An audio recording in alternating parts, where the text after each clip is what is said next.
very important starting point and understanding because cultivation evolved around the Noble Eightfold Path. Where this Noble Eightfold Path is like the meditation as taught by the Buddha. Uh, and this is basically the advice of the Buddha. So when you have the embodiment of his teaching, you will have the embodiment of the Noble Eightfold Path factors. So your question is very good. Sadhu to you.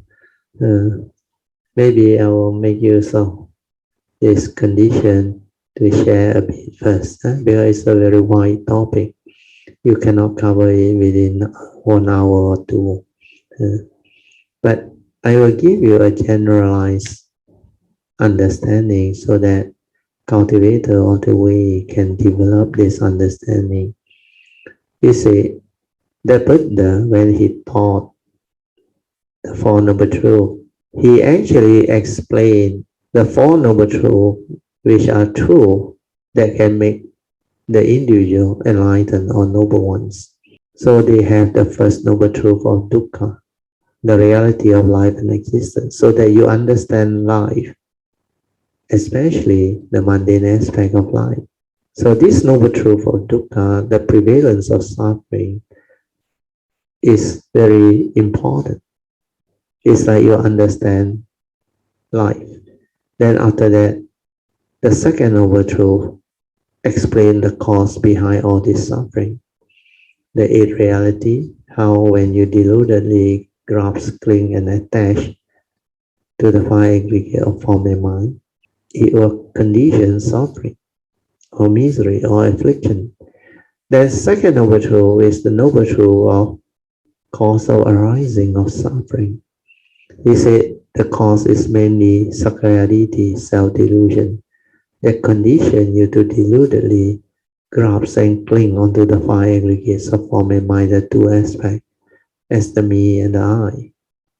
That is self-delusion. And that is also the final summary of the first noble truth. After you have understood these first two noble truths, you would have developed some form of understanding of life, and you can actually manage your life better. Where when you understand what is suffering and the cause behind suffering, you can manage your life better. Then he didn't stop there. He said after that, you need to know the third noble truth. And the third noble truth is very beautiful. He said suffering may not be. Even we have this prevalence of suffering, the reality of life and existence, the eight conditions where you are told birth, old age, sickness, and death.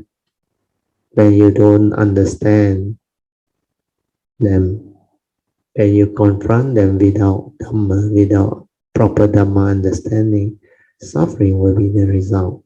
When you will attach, you will cling, you will grasp.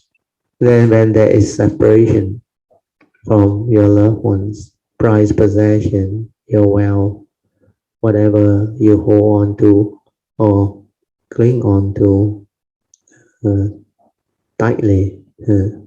So all this also conditions suffering. And separation can occur in many ways, through death, through accident, through calamity.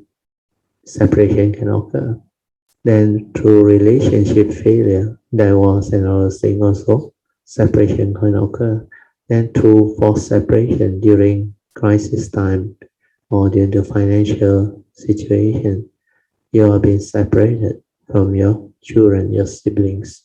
And there are also many other reasons for separation. Sometimes war, calamity and all those things can also lead to separation. Then when you cannot get what you want in life, you also develop suffering, unhappiness. When things don't go your way, when you are with people whom you don't like, it can also give rise to suffering. Then the final summary, of course, when we deludedly grasp and cling to the five aggregates of form and mind, suffering will occur, where this is delusion, ignorance. The Buddha said all this need not be, may suffering need not be. When you understand them, when you know the cause, you can mitigate it, you can transcend it, you can go above it.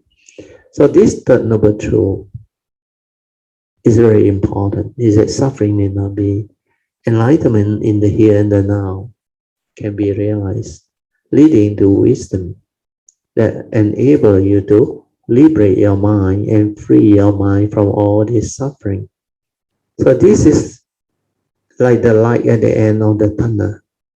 You see hope. Then you realize life can be very beautiful when I understand this teaching, because suffering need not be. I can live the noble life, the beautiful life of enlightened being. So that was a very assuring thing, rewarding thing. Then after that, the Buddha didn't stop there. He said, he not only promised you that suffering need not be, enlightenment in the here and now is possible, but under the fourth noble truth, he explained clearly. He said, if you cultivate this noble eightfold path, it will lead to the end of all suffering. It will lead to the enlightenment in the here and now. So basically, from this fourth noble truth, we can deduce that this is the meditation as taught by the Buddha. When you cultivate this noble eightfold path, it will lead to the end of all suffering. It will liberate your mind. It will bring about enlightenment in the here and now. So this is most beautiful. But like Yuan's question state, she knew. She asked this question because she wants to ask on behalf of other cultivators, and especially Kayamitas, and at the same time for her to develop deeper understanding. Because by now, I think after hearing so many sessions of sharing, you all would have known that this Noble Eightfold Path cultivation is very extensive. So like I explained before, this Noble Eightfold Path is basically the advice of the Buddha. The Buddha in his teaching break it down into Sila, Samadhi, and Panya. Sila is morality. Samadhi is the training of the mind to have mindfulness and Samadhi. Then with that training, with that realization of the true mind in Samadhi, you can see things as they are to awaken. That's why wisdom will arise. So to be an enlightened being, you must have the embodiment of this Noble Eightfold Path factor. And to cultivate this Noble Eightfold Path, you need to go through the training, the cultivation, and the teaching. And the approach can be approached from many directions. But basically, like how the Buddha has arranged them, the Noble Eightfold Path in that order that he has arranged them is the most appropriate way to start. But very few people understand how to start. And most people, I think, they thought the Noble Eightfold Path is not one teaching. They go and break it up into 8 teachings. And they try to cultivate each and every of these path factor. But it's actually one teaching. That's why the Mahjong analogy that I give, 九子连环. If you have the Mahjong, those who know Mahjong, they will understand. It's either Sok Chi, Tong Chi, or Man Chi is the same. When you have the triple one, triple nine, 6 cards already, right? Then in between 2, 3, 4, 5, 6, 7, and 8. 6 plus 7, 13 cards. Do you know what you call? You call all the 9 cards, 1 to 9. Any card come out, you can game. That's why it's called 九子连环. Means this Noble Eightfold Path, after you cultivate, it can solve all your problems. Any card come out, you can game. You can realize the enlightenment. That's why it's one teaching. It's called a Noble Eightfold Path. So how do we start cultivating this? A lot of people don't have the inking or understanding. Like the Buddha said, you have to start with right view or right understanding. So right view and right understanding is seldom understood. Right view with regards to what? Right understanding with regards to what? So we have to know the five pancha niyamas in order to arrive at that right view. That you read the sutta, it's mentioned very clearly. There are three basic right view that the Buddha taught are the spiritual aspect of the five pancha niyama. The first is law of karma. Second is law of mind, means karma niyama, chitta niyama, and dhamma niyama. But all this, before you start the cultivation, what you have is just knowledge, like karma niyama. After hearing what I have shared with you, and you develop the understanding that this law of karma is very powerful, like what the Buddha described. That's how his advice come about. When you understand the law of karma, you want to take care of karma. To take care of karma, you have to follow the advice of the Buddha. Avoid all evil, do good, purify the mind. And how to avoid all evil? Keep the precepts. Then cultivate wholesomeness. Wholesomeness is part and parcel of right view leading to all the right thought, right speech, right action, right livelihood, and noble eightfold perfectness. Then purify the mind is right mindfulness and right samadhi. So noble eightfold power is actually the advice of the Buddha. It's sila, samadhi, and panya. When you cultivate them and you have the embodiment of them, you are incapable of evil. But to understand all this, to cultivate all this, is not just a linear progression of knowledge, then go and do it accordingly. No, because it is one path and they are all connected. So because they are all connected, this right view that you start off with is initially what we call pariyatti. Pariyatti is the learning of the teaching. So initially you have to arise the understanding through thought base, means through knowledge. Then when you understand them, the Buddha say, the second phase of Dhamma is to put it into practice, to cultivate. So how can you cultivate this right view with regards to law of karma, with regards to the other law, law of mind and law of truth, which is Dhamma niyama. And this topic is very wide in the sense that even the law of karma, we know the theory is simple. The learning of the theory, the knowledge aspect is simple. Maybe most of you all can memorize it and remember it. But how to put it into practice? How do you cultivate right view with regards to law of karma? Means you have to do all those things that the Buddha advised you. How do you avoid all evil? Keep the precept. Then you have to go into the reflection, contemplation, inquiry. What constitutes precept? Why keep precepts? Precepts consist of major evil. You can reflect, contemplate, and trace. Who are the people who break or violate all these precepts?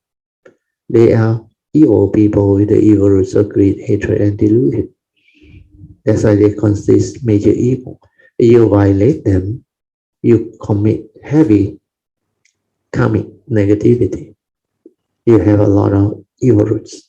And this is the cause of negativity of karma, downfall in the human karmic nature. So when you understand this, you determine to cultivate this, to avoid all evil itself is a very big part. The five precepts, you have to go through, understand them. Then when you start to develop the understanding, you have to understand what constitutes evil. Otherwise, you cannot do anything with the precepts. Means the evil roots of greed, hatred, and delusion, you have to expand on it, then go deep into it. Then you have to develop the training of the mind to be mindful, to be aware, so that you are sensitive, so that you can be aware of the evil roots. You can be aware of your stirring of your mind with the intention, the mental intention that has the evil root behind, the conditioned negativity of karma. That's how people break their precept. They become arrogant, they become foolish, heedless. So to be a cultivator is not that simple. You need to train your mind to be ever mindful, heedful, constantly meditative. So all this understanding has to follow. So reflection, contemplation, second turning, then you move on to the cultivation, which is the third turning. Then after you have started developing the cultivation, you start to be aware of what constitutes evil, the three evil roots, and you are mindful of them. Then you have to move on to the cultivation of the other right view and right understanding based the law of mind and law of Dhamma. But before you do that, the first one you have to continue. From that right view in regards to law of karma, you know what constitutes evil and you want to cultivate. So what must you do? You train your mind to have mindfulness, awareness, to see all this. Then you have to learn the 5 ways to abandon the wrong thought, the unwholesome thought. Then the 4 right effort to abandon the unwholesome thought or wrong action and wrong speech that has arisen. Then the right effort to prevent them from arising. That one need wisdom, need understanding, need yoniso-manasikara. So all this I have already explained. So the whole cultivation is actually a big wide topic. Then after you have done that, then only we can talk about the meditative aspect. After you have avoid all evil, do good, then the meditative aspect is awareness, sati, leading to heedfulness, the silent mind, the awareness nature within the true mind. So you have to realize that you have to silence and develop the daily mindfulness, the daily religious routine. So all this come into play. Then even to cultivate right thought, you have to reflect, contemplate what constitutes right thought. Then you have to understand more important is what constitutes wrong thought. Thought that condition your fear, worry, anxiety, sorrow, and lamentation, the evil roots. So that you recognize them. So that you know, like what I always advise. Whenever there is this, what they call lack of peace, whenever you are unhappy and not peaceful, the evil roots are there. The wrong thoughts are there. The negativity of karma, wrong view, wrong thought, they are all there. Then what constitutes right thought? Wholesomeness. All of your virtue, your whatever goodness, kindness, gentleness, blessedness, they are right thought. And you have to learn to arise them. Then later on, the fourth right effort to refine upon them and perfect them. And it ties in with the 3 set of pure precepts. That's why this whole training itself is very comprehensive. Then you have to repeat for the law of mind, which is the dwelling paticca samuppada. That one is even more difficult. That one, your mindfulness has to be very stable. Your awareness has to be very stable. Your daily mindfulness has to be very stable. Your contemplative wisdom, second turning wisdom has to be very stable. Then your third turning wisdom must slowly awaken before you can really see the dwelling, the paticca samuppada. Then to silence your mind, to insight into phenomena, to awaken to the 3 universal characteristics. That itself is also a very extensive training, cultivation, a very wide topic. So all these are related. Then finally, of course, Dhamma Niyama. This one is involving the four foundation of mindfulness, Dhammanupassana. Mm. Then they are all there. That's why the whole cultivation involves the cultivating of the Noble Eightfold Path factor. Mm. Not only right view, after that right thought, right speech, right action, right livelihood, and the way you live your life and train yourself through the four right effort. Mm. Then after that is of course the right mindfulness. That one is meditative. Meditation itself it involves the four foundation of mindfulness. The daily mindfulness, sati sampajana, everything. Following the 10 steps of the Avijja Sutta, they are all connected and linked. Then Sama Sati and Sama Samadhi is a very extensive topic. This one also you have to go into it. The four foundation of mindfulness.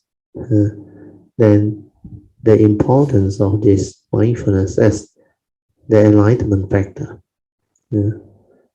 Then the three turnings of the Four Noble Truths, you also have to go into it. Then what is Samadhi? And how you develop Samadhi? It must be a free mind. It must not be a conditioned mind. You must not go into concentration, absorption, focusing, and other things. Otherwise, there is a conditioned mind, conditioned state. It's not a free mind. That is not your true mind, your awareness nature, your true nature. Without that one, the self nature, you cannot understand truth, you cannot meditate, you cannot awaken, you cannot insight in the phenomena. So all these are a very, very extensive scope and field of cultivation. So hopefully with this summary, you know how to go about doing it. But with patience, with faith, sincerity, it can be done. It's not difficult. And in fact, there are quite a lot of Kayamita who has moved into it, except it takes a long time. It's not so fast. To have the embodiment of Noble Eightfold Path is not so easy. It goes hand in hand with the cultivation. As you cultivate, as you transform, you will find more things in the cultivation of the Noble Eightfold Path. Just to have the embodiment of the Noble Eightfold Path, you must be very stable in all aspects of your training, especially the five spiritual faculties. They must stabilize until they become ballast. Then you stand a chance. Then your sati spiritual faculty always stable, your meditation always stable. And once your spiritual faculty is very stable, well developed, your meditative mind is always with you. You're always in the meditative state. Then cultivation of Noble Eightfold Path smoothen. You can do it without much effort. It's like very natural, very simple, and you can really do it. But take a lot of time. You have to be very patient. Then you have to go into life. You have to go into all the bodhisattva way to cultivate extensively for a long period of time to develop the understanding, the wisdom. Then ultimately, when you have all the perfection, the parami and the understanding, then only you can fully grasp the full cultivation of this Noble Eightfold Path. And this Noble Eightfold Path is the answer to all things, is the path that leads to the end of all suffering. It's the embodiment of the Buddha's teaching, the advice, Sila, Samadhi, and Panya. Is incapable of negativity and it's so beautiful. So hopefully with this, Manya, you can develop the understanding. Okay? Today on the summary is very good. You all should listen to it.